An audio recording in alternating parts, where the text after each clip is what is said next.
SIGNIS itu adalah asosiasi para pekerja media Katolik yang tingkat internasional. Jadi ada SIGNIS dunia, ada SIGNIS Asia, dan ada SIGNIS Indonesia. SIGNIS Indonesia itu anggotanya terdiri dari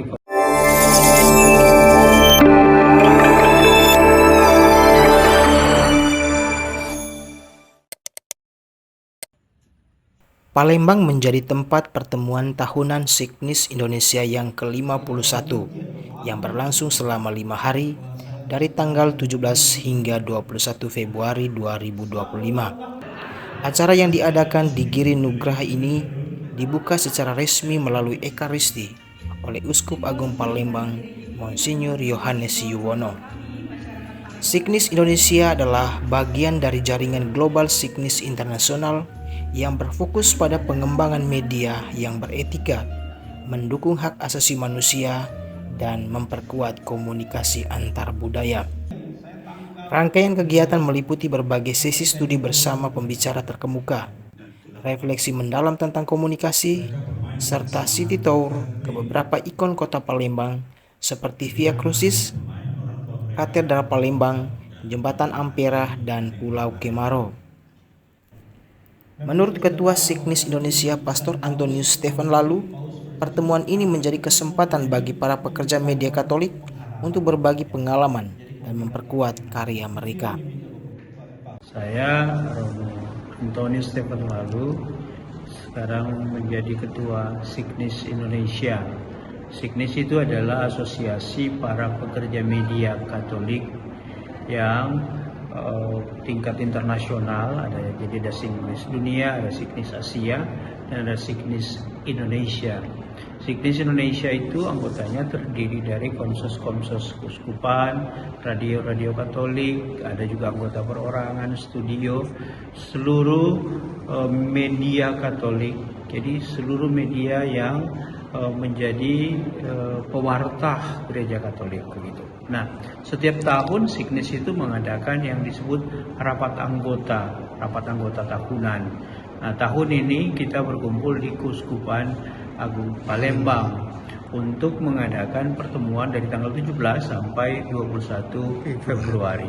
Ini kegiatan rutin yang kita buat setiap tahun sebagai sebuah asosiasi. Kita mengadakan rapat anggota sebagai sarana untuk berjumpa, untuk saling sharing satu sama lain, saling menguatkan dalam karya. Nah, tahun ini kita memilih tema bersiarah bersama dalam pengharapan.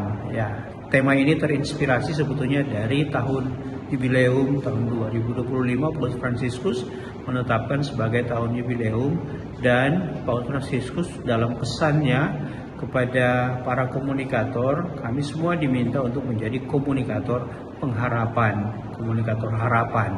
Karena itu kami terkumpul bersama untuk merefleksikan pesan Paus ini menjadi komunikator pengharapan. Kami berharap supaya sebagai SIGNIS kami boleh, SIGNIS itu sign, tanda, inyis, ya api, ya. Kami berharap kami boleh menjadi orang-orang yang mengkomunikasikan tanda-tanda zaman, tanda yang kami baca sebagai komunikator gereja dan kami sebarkan. Ya, laksana api disebarkan, membuat orang berkobar-kobar, sama seperti Yesus yang membuat dua murid Emmaus itu hatinya berkobar-kobar. Sehingga komunikasi Yesus itu yang kami mau pelajari. Bagaimana kami refleksikan komunikasi Yesus itu membuat orang berkobar-kobar hatinya, bersemangat, berpengharapan. Dan karena itu dalam pertemuan SIGNIS hari-hari ini kami berharap boleh saling, pertama-tama itu yang ditekankan Paus Fransiskus, ya, bukan lebih utama pada konten tetapi pada komunikasi yang menciptakan relasi. Dalam kata pembukaan, sambutan, sapaan dari Bapak Uskup Yohanes Harun, luar biasa. Uskup sendiri juga menggarisbawahi tentang bagaimana menjadi komunikator pengharapan di era zaman sekarang. Pertama-tama untuk membuat orang memiliki relasi, ya, hubungan yang penuh cinta, penuh kasih, relasi yang berangkat dari hati. Sehingga bukan yang penting itu sarana, tetapi apa yang diciptakan oleh sarana itu. Kita tentu tidak menjauhi sarana media komunikasi sosial, tetapi menggunakannya sebagai alat, sebagai sarana untuk pewartaan. Kegiatan apa saja Romo kiranya selama 4 hari ada di Palembang? Rapat Siknis itu sudah beberapa tahun kami tandai pertama-tama dengan hari studi, belajar bersama. Ya. Kita mendatangkan narasumber untuk belajar bersama, ya. Terutama yang terhubung dengan tema. Ya. Kali ini kita 1 hari akan mendengarkan masukan, inspirasi ya tentang komunikasi dan pengharapan itu. Sesudah itu kita bersama berefleksi. Sebagai anggota, sebagai organisasi, kita merefleksi bersama tentang tema ini. Ya, sesudah itu besoknya kita akan melihat bukan cuma refleksi, tetapi bagaimana itu diimplementasikan, bagaimana itu dinyatakan dalam organisasi masing-masing sebetulnya ya. Pertama organisasi masing-masing, misalnya Komsos dia belajar apa dari refleksi yang kita buat, kemudian sebagai organisasi namanya rapat anggota. Jadi ada hal-hal rutin yang perlu dibicarakan, perlu disepakati, perlu membuat rekomendasi ya. Sesudah itu pertemuan ini biasanya diakhiri dengan kita melihat budaya lokal ya. Jadi bukan sekedar berkunjung jalan-jalan, tetapi melihat budaya lokal, belajar dari budaya lokal.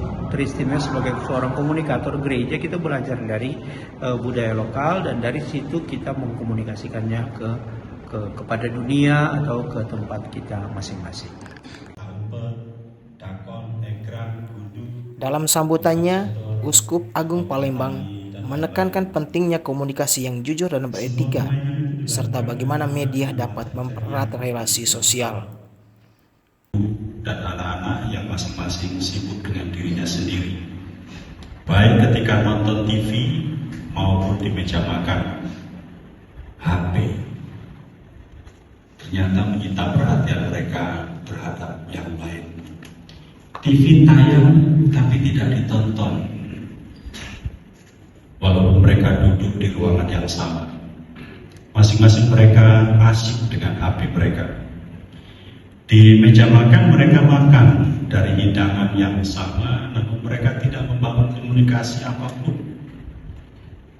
Separah itukah keluarga di dunia modern?